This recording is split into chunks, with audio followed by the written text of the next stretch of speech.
Assalamualaikum warahmatullahi wabarakatuh.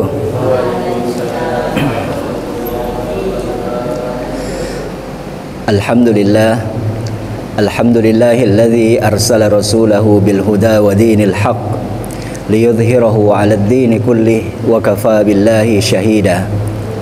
Asyhadu an la ilaha illallah wahdahu la syarikalah wa asyhadu anna Muhammadan abduhu wa rasuluh. Qalu subhanaka la ilma lana illa ma 'allamtana innaka antal alimul hakim. Rabbi shrah li sadri wa yassir li amri wahlul 'uqdatam min lisani yafqahu qawli. Jamaah sekalian yang dirahmati oleh Allah, marilah kita lanjutkan pelajaran kita. Kemarin kita telah membahas tentang makna syahadat tauhid. Asyhadu alla ilaha illallah wa asyhadu anna Muhammadar Rasulullah.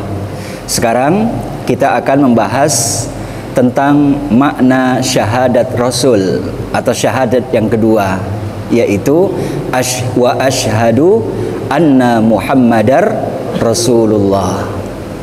Jadi syahadat yang kedua ini disebut adalah syahadat Rasul. Nah, apa makna daripada syahadat Rasul ini dalam kehidupan kita? Dalam kitab Sulamut Taufik dikatakan di sini, wa makna asyhadu anna Muhammadar Rasulullah. Dan adapun makna daripada asyhadu anna Muhammadar Rasulullah, bahwasanya aku bersaksi bahwasanya Nabi Muhammad adalah Rasul Allah. Nabi Muhammad adalah utusan Allah. Apa maknanya? Maknanya adalah an ta'lama wa ta'taqida wa tusaddiqa wa tu'mina. Jadi ada 4. An ta'lama, engkau mengetahui, wa ta'taqida, dan engkau meyakini, wa tusaddiqa, dan membenarkan, wa tu'mina, dan engkau mengimani. Ya, ini ya, 4 syarat ini harus kita ingat-ingat, ya. Dalam kitab ini disebutkan an ta'lama, engkau mengetahui. Untuk mengetahui ini harus melalui dengan satu syarat, yaitu ilmu pengetahuan. Bagaimana cara kita mendapatkan ilmu? Yaitu dengan belajar. Kalau kita tidak belajar, pasti kita tidak akan mendapatkan ilmu. Kalau kita tidak mendapatkan ilmu, berarti kita tidak tahu. Kalau orang tidak tahu itu berarti bodoh. Jadi seperti itu. Jadi anta'lama dulu, engkau mengetahui. Setelah engkau mengetahui, engkau pelajari bahwasanya Nabi Muhammad itu adalah nabi. Lahirnya di mana, keluarganya dari mana, kemudian pada kapan beliau diutus menjadi rasul, kemudian kapan hijrahnya, kemudian kapan meninggalnya, di mana kuburannya. Ini adalah bisa menambah keyakinan kita kepada Rasulullah Sallallahu Alaihi Wasallam. Jadi ini disebut dengan anta'lama. Kemarin juga ketika kita belajar tentang syahadat tauhid juga sama. Yang pertama adalah anta'lama, sebagaimana firman Allah, fa'lam annahu la ilaha illallah. Jadi kata-kata fa'lam itu carilah ilmu atau ketahuilah dengan ilmu bahwasanya Allah itu tiada Tuhan selain Allah, selain Dia. Nah, begitu juga makna asyhadu anna Muhammad Rasulullah yang pertama adalah an ta'lama. Kemudian yang kedua an ta'taqida, engkau meyakini seyakin-yakinnya di dalam hati. Kalau sudah kita yakin di dalam hati, maka tidak akan goyah lagi. Jika seseorang berkata bahwasanya Nabi Muhammad itu bukan Rasulullah, kita pasti menolak, karena kita sudah yakin. Contoh umpamanya kita sebelum jembatan Ampera di sana ada Masjid Agung. Kalian yakin nggak? Sebelum Jembatan Ampera, kalau dari sini, di sana ada Masjid Agung. Pasti kita akan ya yakin, karena kita sudah tahu. Ya, sudah tahu itu artinya akan menambah keyakinan. Tapi kalau seandainya kita tidak tahu, akhirnya kita nanti jadi ragu-ragu. Ya. Jadi benar-benar pengetahuan ini sangat bermanfaat, karena pengetahuan yang kita dapatkan, ilmu yang kita dapatkan, ini salah satu manfaatnya adalah menambah keyakinan, menambah keteguhan iman, ya kan? Seperti kalian yakin di sekolah Al-Furqan ini adalah sekolah yang terbaik, ya kan? Kalian yakin di sini, apalagi kalian sudah sekolah di sini, ya. Secara otomatis ketika ada orang yang mengatakan Al-Furqan itu jelek, kalian pasti akan membantah. Al-Furqan itu adalah sekolahan yang bagus karena aku sudah sekolah di sana. Berarti kalian memang benar-benar ya yakin kalian. Orang tua kalian juga yakin menyekolahkan anak-anaknya di sini. Ini yang disebut dengan anta'taqida, al-i'tiqad, ya kan? Itu yang kedua. Kemudian yang ketiga, wa tusaddiqa, dan kalian membenarkan. Kalau kita sudah tahu, kemudian kita yakin atas pengetahuan kita itu. Yang ketiga, pasti kita akan membenarkan. Apa yang dimaksud membenarkan? Jadi seluruh perbuatan Nabi Muhammad itu adalah benar. Seluruh perkataan Nabi Muhammad itu juga benar. Kemudian yang ketiga, seluruh sikap Nabi Muhammad itu semuanya juga benar. Jadi seperti itu. Jangan sampai kita ragu. Jangan sampai kita menyalahkan Nabi Muhammad sallallahu alaihi wasallam. Jadi yang ketiga adalah antusaddiqa. Jadi ketika ada orang-orang yang ragu terhadap Nabi Muhammad, kemudian yang menjelek-jelekkan Nabi Muhammad, maka sebagai wujud eksistensi keimanan, makna daripada syahadat Rasul kita, bahwasanya kita telah bersaksi bahwasanya Nabi Muhammad adalah Rasul Allah, adalah utusan Allah. Ketika ada orang menjelek-jelekkan Nabi Muhammad, maka kitalah yang membela. Kita wajib hukumnya untuk membenarkan. Kalau ada orang menyalahkan, kita harus membenarkan, ya kan? Ada yang memfitnah Nabi Muhammad, kitalah yang membela Nabi Muhammad. Itu yang disebut dengan antusaddiqa. Nanti akan dijelaskan apa yang dimaksud dengan antusaddiqa ini. Kemudian wa tu'mina, dan kalian mengimani. Tadi ada meyakini, ada mengimani. Jadi hampir sama antara antusaddiqa wa tu'mina. Kalau antusaddiqa itu pasangannya adalah dengan kesalahan. Jadi ada salah, ada benar. Tapi kalau iman itu hubungannya dengan pengkhianatan. Jadi lawan daripada iman itu adalah khianat. Makanya iman itu dikaitkan dengan amanah. Jadi amanah itu adalah jujur, bisa dipercaya, ya kan? Jadi orang yang beriman itu maksudnya bisa dipercaya. Dan Nabi Muhammad SAW juga bisa dipercaya. Beliau juga dikenal dengan Al-Amin.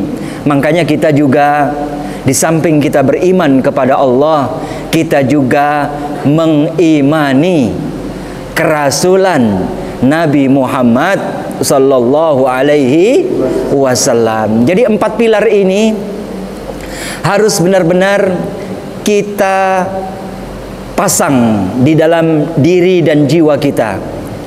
Yang pertama antusaddiqa, anta'lama. Kemudian anta'taqida. Kemudian yang terakhir antu'mina. Jadi keempat hal ini harus benar-benar kita taruh dalam hati kita. Jadi dengan demikian kita mantap. Kenapa Allah Subhanahu wa taala menyuruh kita bersyahadat juga kepada Nabi Muhammad sallallahu alaihi wasallam? Ada asyhadu alla ilaha illallah. Kemudian kok ditambah lagi wa asyhadu anna Muhammadar Rasulullah. Bukankah kita dengan mengucapkan asyhadu alla ilaha illallah saja cukup tanpa mengucapkan asyhadu anna Muhammadar Rasulullah? Jawabannya adalah bagaimana kita akan tahu, bagaimana kita akan belajar bahwasanya Allah Subhanahu wa taala itu adalah Tuhan kita kalau tidak ada orang yang mengajari, kalau tidak ada orang yang menyampaikan. Siapakah yang mengajari? Siapakah yang menyampaikan? Siapakah yang akan membimbing kita dalam beriman kepada Allah Subhanahu wa taala? Tiada lain, dialah Nabi Muhammad sallallahu alaihi wasallam. Oleh karena itu, Allah Subhanahu wa taala menyuruh kita untuk bersyahadat dua hal ini. Kalau satu saja kita bersyahadat, maka batal keimanan kita, belum sah keislaman kita, ya. Jadi ketika seseorang ingin masuk ke dalam agama Islam, dia harus bersyahadat. Syahadat dua hal ini yang harus diucapkan. Yang pertama adalah asyhadu alla ilaha illallah. Kemudian yang kedua wa asyhadu anna Muhammadar Rasulullah. Nah, kemudian Rasulullah sallallahu alaihi wasallam dialah sumber, huwa mambaul ilmi, dia adalah sumber ilmu. Kemudian ingat, ilmu pengetahuan ini terbagi menjadi tiga. Pengetahuan yang pertama adalah ilmu syariat. Pengetahuan yang kedua adalah ilmu tauhid. Kemudian ilmu yang ketiga adalah ilmu akhlak atau disebut dengan ihsan. Sudah kita terangkan bahwasanya ilmu syariat ini yang berkenaan dengan ibadah, dengan berkenaan dengan muamalah, ya, masalah sholat, puasa, zakat, haji, tata caranya bagaimana, itu semuanya diajarkan oleh Nabi Muhammad sallallahu alaihi wasallam, ya. Itu semua terangkum dalam ilmu fikih. Nah, kemudian yang kedua adalah ilmu tauhid. Ilmu tauhid ini tentang keyakinan, keimanan kepada Allah Subhanahu wa taala, sehingga ketika kita beribadah kepada Allah bisa mengarahkan ibadah kita tadi itu kepada yang kita sembah, yaitu Allah Subhanahu wa taala, dengan hati kita. Bahwasanya Imam Al-Ghazali mengatakan dalam Ihya Ulumuddin, anna qalbal mu'min yasiru ilallahi subhanahu wa ta'ala. Sesungguhnya hati seorang mukmin itu yang mampu berjalan kepada Allah Subhanahu wa ta'ala. Wa huwa al-mas'ulu, dan dialah nanti yang akan ditanya oleh Allah Subhanahu wa ta'ala. Wa huwa al-mutalibu, dialah yang bertanggung jawab kepada Allah Subhanahu wa ta'ala. Hati kita nanti yang akan ditanyai oleh Allah. Hati kita nanti yang akan bertanggung jawab kepada Allah Subhanahu wa ta'ala. Adapun badan kita yang puasa, badan kita yang melakukan sholat, badan kita yang beraktivitas, itu sebenarnya dia hanya sekedar mengikuti perintah, ya. Diperintahkan, yang punya perintah itu adalah hati kita. Nah, hati inilah sangat penting, benar-benar. Nah, karena hati inilah tempat tauhid, tempat keyakinan kita. Jadi benar-benar harus diarahkan. Dialah tempat keimanan. Dialah juga kalau seandainya tidak benar dalam keimanan, maka dia akan menjadi musyrik, akan menjadi murtad, dia akan menjadi zalim, akan menjadi fasik, ya kan? Nah, inilah karena ilmu tentang tauhid ini sangat penting, juga jangan sampai dilupakan, harus dipelajari. Jadi bagaimana ilmu tentang ketuhanan kepada Allah Subhanahu wa taala, ilmu tentang kerasulan Allah Subhanahu wa taala. Jadi harus juga dipelajari sehingga kita tidak salah arah, ya. Jadi seperti itu. Nah, kemudian ilmu yang ketiga adalah ilmu akhlak atau disebut dengan ihsan, ya, disebut dengan ilmu ihsan, ilmu akhlak, ilmu adab, ya kan? Bagaimana menata hati kita, ya kan? Dengan sebaik-baiknya. Nah, itu yang disebut dengan ilmu ihsan. Jadi lengkap. Jadi akhlaknya dapat, keyakinannya, tauhidnya dapat, kemudian syariatnya bagus. Jadi seperti itu. Hadirin yang dimuliakan oleh Allah Subhanahu wa taala, jadi anta'lama wa ta'taqida wa tusaddiqa wa tu'mina anna sayyidana Muhammadan abduhu wa rasuluh, dia adalah hamba Allah. Jadi Nabi Muhammad itu adalah hamba Allah. Jadi sama seperti kita. Beliau adalah manusia. Dia memiliki kemanusiaan yang sama dengan kita. Jadi jangan sampai kemanusiaan Nabi Muhammad, karena saking cintanya kita kepada Nabi Muhammad, sehingga kita juga menuhankan Nabi Muhammad sallallahu alaihi wasallam salah. Jangan sampai seperti orang-orang Nasrani yang dia menjadikan Nabi Isa alaihissalam itu sebagai Tuhan, gitu kan. Jadi betapapun hebatnya Nabi Muhammad, betapapun hebatnya mukjizat yang dibawa oleh Nabi Muhammad, akhlaknya, beliau hanya dalam tempo waktu 23 tahun saja sudah mampu mendakwahkan agama Islam ini sampai tersebar sampai sepertiga dunia ini, ya kan? Atas jasa Nabi Muhammad sallallahu alaihi wasallam.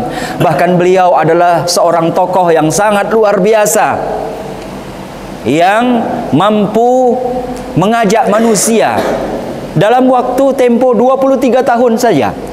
Dia mampu mengajak, mengislamkan sepertiga dunia ini. Gitu. Ini sangat luar biasa.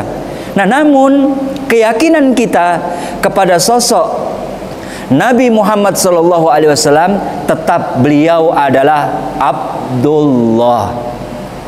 Beliau adalah hamba Allah Subhanahu wa taala. Jadi tidak boleh kita mengagung-agungkan keterlaluan. Kalau dalam ilmu tauhid itu disebut dengan al-ghulu, ya. Al-ghulu, berlebihan dalam mengagungkan Nabi Muhammad sallallahu alaihi wasallam. Jadi bagaimana cara ikram kita? Bagaimana cara kita menghormati Nabi Muhammad?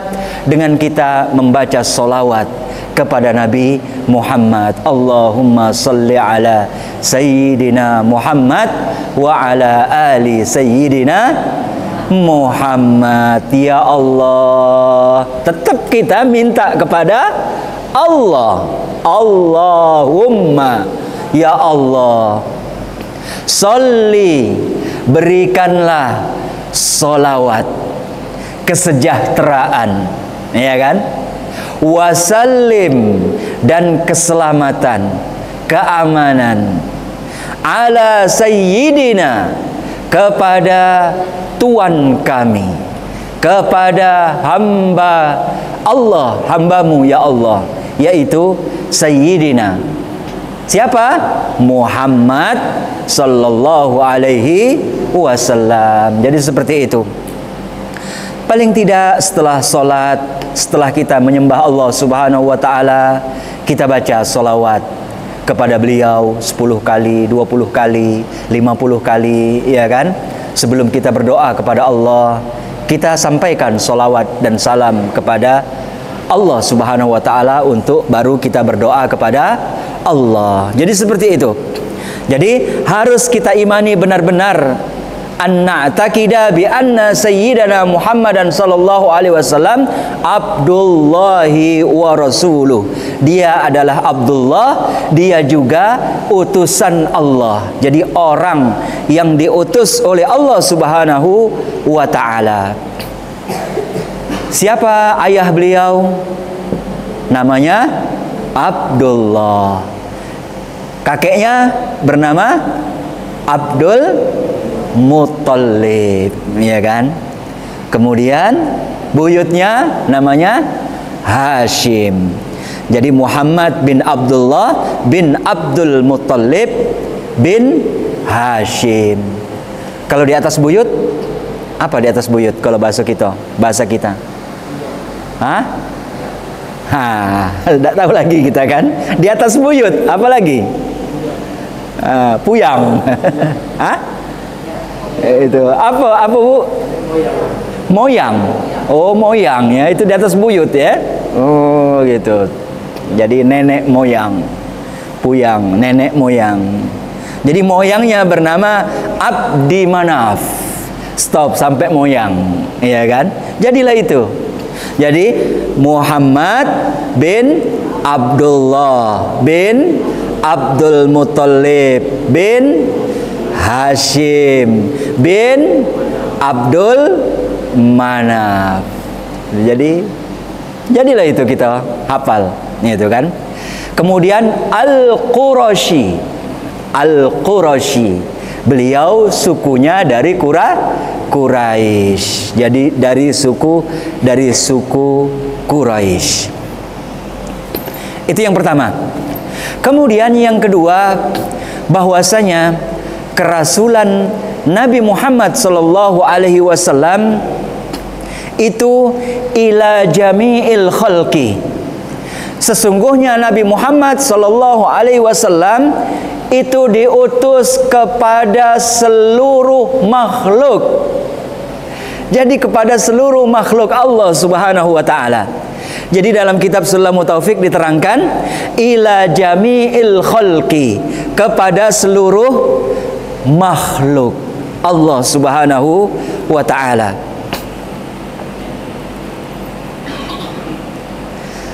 Apa maksudnya yang dimaksud dengan ila jami'il khalqi? Kepada seluruh makhluk. Minal insi wal jinni. Jadi Nabi Muhammad juga nabinya seluruh manusia. Wal jinni, dan nabinya seluruh jin yang ada di muka bumi ini. Hebat kan? Nabi Muhammad juga nabinya para jin. Berarti apa? Jin itu ada juga yang beriman kepada Allah, ada juga yang kafir kepada Allah. Cuma perbedaannya adalah kalau jin itu bisa melihat kita, sedangkan kita tidak bisa melihat jin. Jadi seperti itu. Kalian mau melihat jin? Hah? Siapa yang mau melihat jin? Tidak mau. Mendingan seperti ini. Kita ini di alam zahir, ya kan? Cuma dalam banyak riwayat disebutkan bahwasanya jin itu lebih rendah derajatnya dari manusia. Jin itu, walaupun mereka bisa melihat kita, walaupun mereka bisa terbang. Jadi rata-rata bisa dipastikan jin itu semuanya ummi. Apa arti ummi? Ummi jin itu tidak bisa membaca, jadi buta huruf. Seluruh jin itu yang ada di muka bumi ini, mereka ummi, atau mereka buta huruf. Terus ketika mereka melaksanakan sholat, mereka tidak diizinkan untuk menjadi imam karena mereka buta huruf. Jadi bagaimana cara sholatnya jin? Mereka harus bermakmum kepada sholatnya manusia. Jadi mereka bermakmum kepada sholatnya manusia. Jadi ketika kalian sholat fardu, ya, ketika kalian sholat fardu, jadi jangan heran ketika kalian pas sholat umpamanya sendirian, tiba-tiba ketika ghairil maghdubi alaihim waladdallin, tiba-tiba di belakang ada suara amin. Nah, apa yang terjadi? Lanjutkan, ya, karena itu adalah jin yang sedang ikut sholat dengan kalian, ya kan? Jadi seperti itu.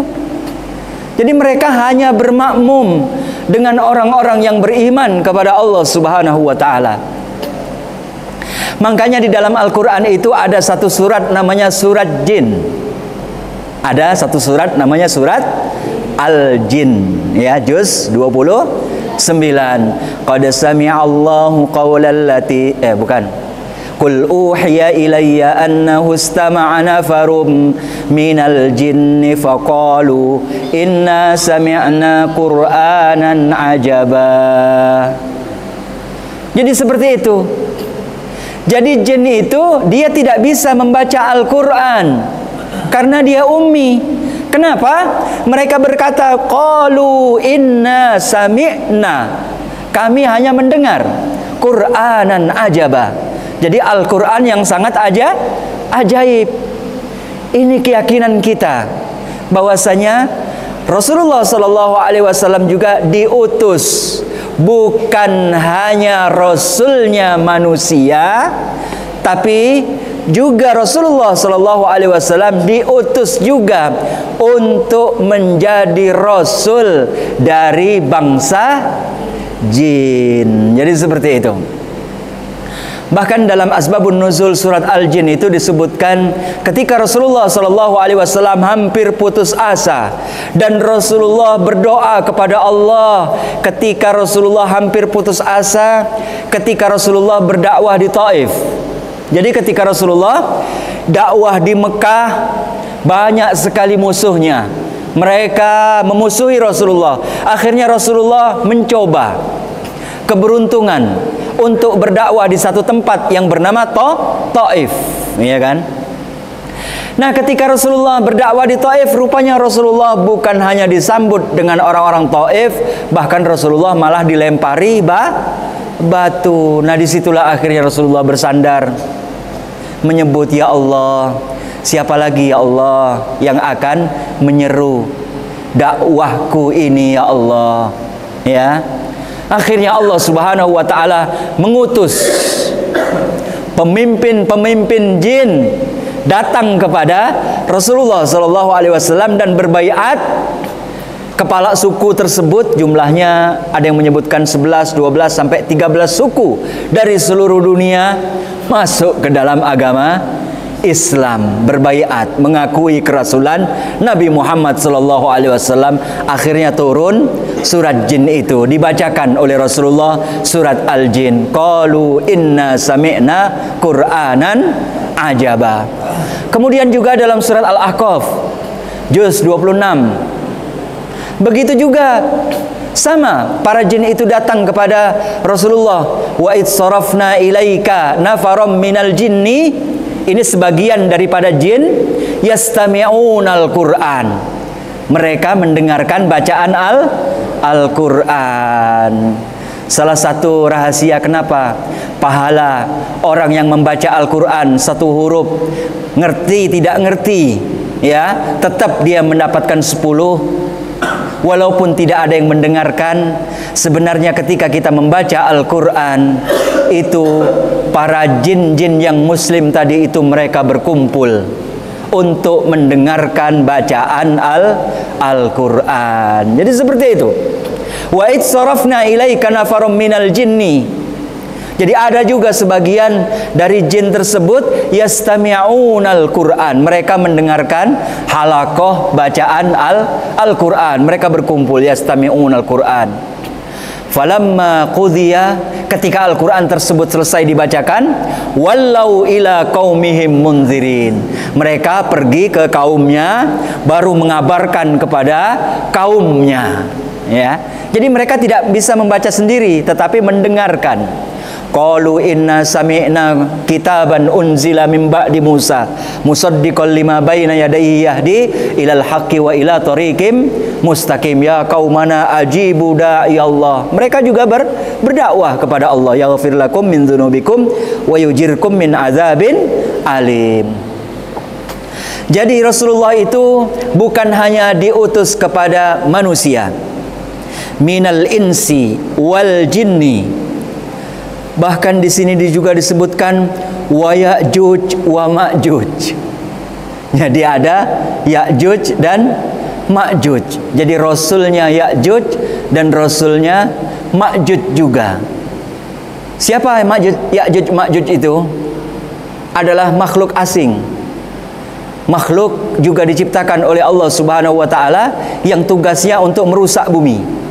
Jadi kalau ada orang yang kerjaannya tukang merusak, berarti dia memang anak buah Ya'juj dan Ma'juj, ya kan? Jadi zaman dulu itu dalam surat Al-Kahfi disebutkan, inna Ya'juj wa Ma'juj mufsiduna fil ar. Sesungguhnya Ya'juj dan Ma'juj itu mufsidun, tukang rusak bumi. Akhirnya satu kaum itu mengadu kepada Raja Zulkarnain untuk dibuat antattakhidha baini wa bainahum sadda, supaya dibuatkan tembok penghalang antara kami dan Ya'juj wa Ma'juj. Akhirnya disebutkan dalam surat Al-Kahfi itu Zulkarnain dialog dengan umat itu. Akhirnya atuni zubarul hadid, berikan kami tembaga yang dilebur dengan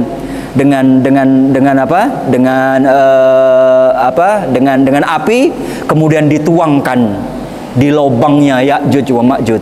Sampai sekarang akhirnya mereka terpenjara di situ, ya, Ya'juj dan Ma'juj. Tapi setiap hari mereka selalu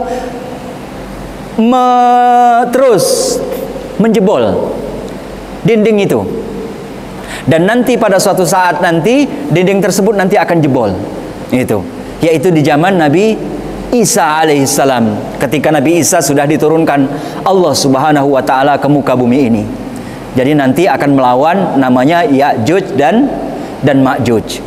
Jadi mereka ketika mampu untuk menjebol dinding tersebut, akhirnya mereka ditutup lagi oleh Allah Subhanahu wa taala. Tetapi ketika mereka menyebutkan kata-kata insyaallah, dinding tersebut terbuka, tidak tertutup lagi. Tetapi ketika mereka menjebol, memukul dinding tersebut, tidak menyebutkan kata insyaallah, ketika dinding tersebut jebol, dia tertutup lagi. Nah, ini berarti hebat kata-kata insyaallah ini. Yang Ya'juj wa Ma'juj saja dikabulkan oleh Allah Subhanahu wa taala ketika Ya'juj Ma'juj menyebutkan kata-kata insyaallah. Jadi hikmahnya bagi kita, ketika kita mengerjakan sesuatu atau kita berjanji ingin mengerjakan sesuatu, jangan lupa katakan insyaallah, ya. Ketika kita berjanji, ya, insyaallah itu adalah untuk janji kita, ya, yang akan diridhoi oleh Allah Subhanahu wa taala. Jadi Nabi Muhammad itu minal insi wal jinni wa ya'juji wa ma'juji. Yang keempat, wal malaikah, bahkan seluruh malaikat juga, ya. Jadi Rasulullah juga diutus kepada malaikat, ya. Wal malaikah, wal malaikati wa jami'il anbiya'i, bahkan seluruh para nabi, ya. Nabi Muhammad itu juga nabi dan rasul untuk seluruh para nabi. Dalilnya adalah ketika Rasulullah sedang Isra wal Mi'raj, seluruh nabi dan rasul yang ada di muka bumi ini semuanya hormat kepada Nabi Muhammad sallallahu alaihi wasallam. Bahkan malaikat Jibril adalah pemimpin seluruh para malaikat ketika Rasulullah dipanggil ke hadirat Allah Subhanahu wa taala, ketika Allah ingin memberikan satu kalimat, yaitu tahiyat, at-tahiyyatul mubarakatus shalawatut thayyibatu lillah. Itu adalah pertemuan Nabi Muhammad dengan Allah Subhanahu wa taala. Malaikat Jibril tidak sanggup menemani Nabi Muhammad sallallahu alaihi wasallam. Ini bukti kehebatan daripada kerasulan Nabi Muhammad sallallahu alaihi wasallam. Juga beliau diutus kepada para malaikat, wa jami'il anbiya'i wal umami, bahkan seluruh kaum yang ada di muka bumi ini, termasuk Nabi Adam, umat Nabi Adam, sampai kepada Nabi Muhammad. Nanti ketika kita dibangkitkan dari kubur di padang mahsyar, Rasulullah lah yang diberi izin untuk memberikan syafaat kepada seluruh umat manusia. Nabi-nabi, seluruh nabi-nabi yang diutus, mereka hanya berkata, nafsi, nafsi, sendiri-sendiri saat ini. Aku juga mengurusi diriku sendiri, kata Nabi. Padahal mereka juga punya umat. Hanya Nabi Muhammad SAW, ya, yang diberi izin oleh mensyafaati seluruh umat manusia yang di muka bumi ini. Tentunya yang pertama adalah umat Nabi Muhammad sallallahu alaihi wasallam. Kita duluan, alhamdulillah. Kemudian setelah kita baru umat-umat sebelum kita, atau umat-umat sebelum Nabi Muhammad sallallahu alaihi wasallam. Wal umami as-sabiqah, dan kaum-kaum, ya, umat-umat yang terdahulu, as-sabiqah, min ladun Adam ila yaumil qiyamah, yaitu dari zaman Nabi Adam sampai hari kiamat. Itu kehebatan Nabi Muhammad SAW. Jadi ketika kita bersyahadat, asyhadu an la ilaha illallah wa asyhadu anna Muhammadar Rasulullah, berarti kita telah menjadi manusia yang hebat, menjadi manusia yang mulia, semulia-mulianya di mata Allah Subhanahu wa ta'ala. Dan ini selalu kita baca, hadirin. Jadi ketika kita sholat, kita terus membaca. Jadi ketika kita membaca tahiyat, asyhadu an la ilaha illallah wa asyhadu anna Muhammadar Rasulullah, berarti tajdidul Islam, tajdidul iman. Jadi kita memperbaharui keislaman kita, memperbaharui keimanan kita. Jadi wajar ketika seseorang meninggal dalam keadaan sholat, atau meninggal setelah menjalankan sholat, langsung dia meninggal dalam keadaan husnul khatimah, meninggal dalam keadaan diridhai oleh Allah Subhanahu wa ta'ala. Kemudian selanjutnya, setelah Nabi Muhammad SAW diutus untuk seluruh umat manusia, untuk seluruh para malaikat, bahkan untuk seluruh para jin, bahkan Ya'juj wa Ma'juj juga beriman. Bahkan Nabi Isa nanti ketika diturunkan oleh Allah di muka bumi ini, Nabi Isa juga beriman, bersyahadat kepada Nabi Muhammad, melanjutkan risalah Nabi Muhammad sallallahu alaihi wasallam untuk membunuh Dajjal, untuk melawan Ya'juj dan Ma'juj. Nabi Muhammad dilahirkan di mana? Wulida bi Makkah. Beliau dilahirkan di Mekah. Wa bu'itsa biha. Beliau juga diutus kerasulan Nabi Muhammad pada umur 40 tahun juga di Mekah.